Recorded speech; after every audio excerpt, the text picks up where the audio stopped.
Okay, so nandito na tayo ulit. Akala ko na. Okay, so nandito na tayo ulit. Akala ko na something. Ito naman, next 297, masyadong mataas. So, gamit tayo ng refresh. Guys, tingnan natin kung makakakuha tayo ng bagong kalaban na mahina ulit. Ayan, so every day merong isang free na refresh para kung gusto nyo makita kung meron bagong mas ito, meron may 90 yung once. So select natin ito guys. So, pwede kayong manalo dito. Okay, let's go. Match up muna natin. Susunod lamang tayo. Pero 90 ano siya, kung titignan nyo 90 CP siya, 90,000 CP.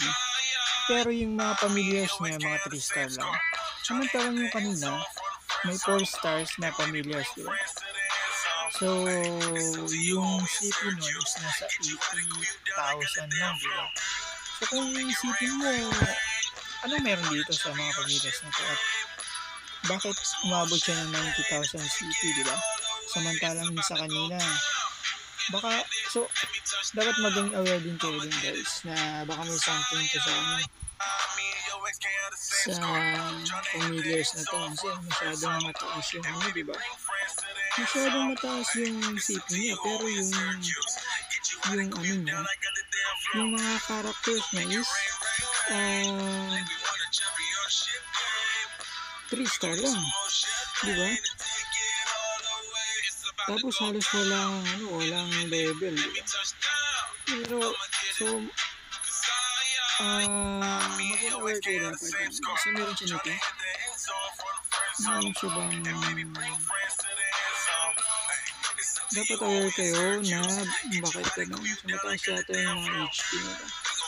Kaya siguro ganun. Anyways, so, palaisipan ulit kung matatawag natin to. Kasi 90,000 siya. Although,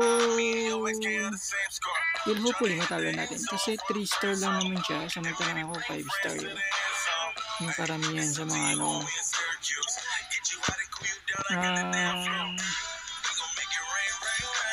Ayaw ko pa ang pante pero hindi ko rin alam. So, tingnan na lang natin sa duel. So, mag-duel na tayo guys para makita natin kung mananalo ba ako o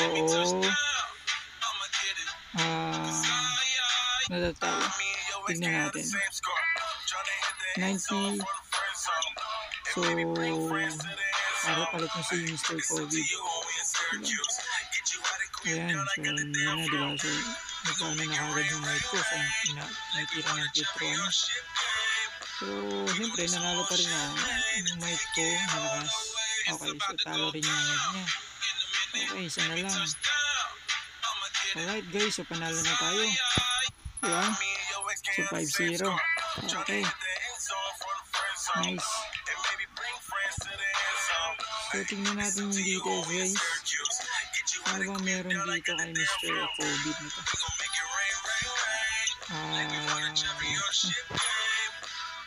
Details. Ayan, so kita nyo naman guys, lamang na lamang ako, diba?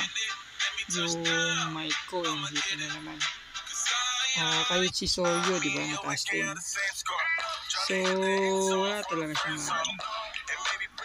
pero, yun nga, makapagpaka pa rin na umabot siya ng 90,000. Parang mas na taas pa siya din sa nilabanan natin kanina. Yung CP niya, diba?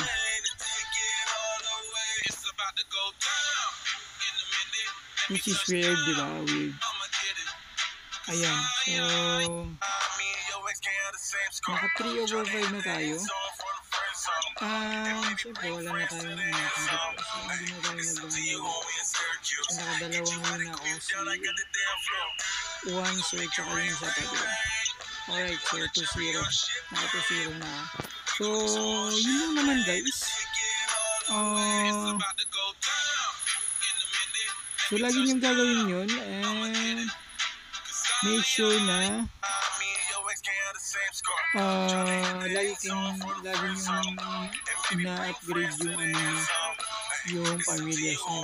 So yan guys, tingnan nyo to. Nakita ko lang, yung Torex niya 6 stars, diba? Tapos level 30.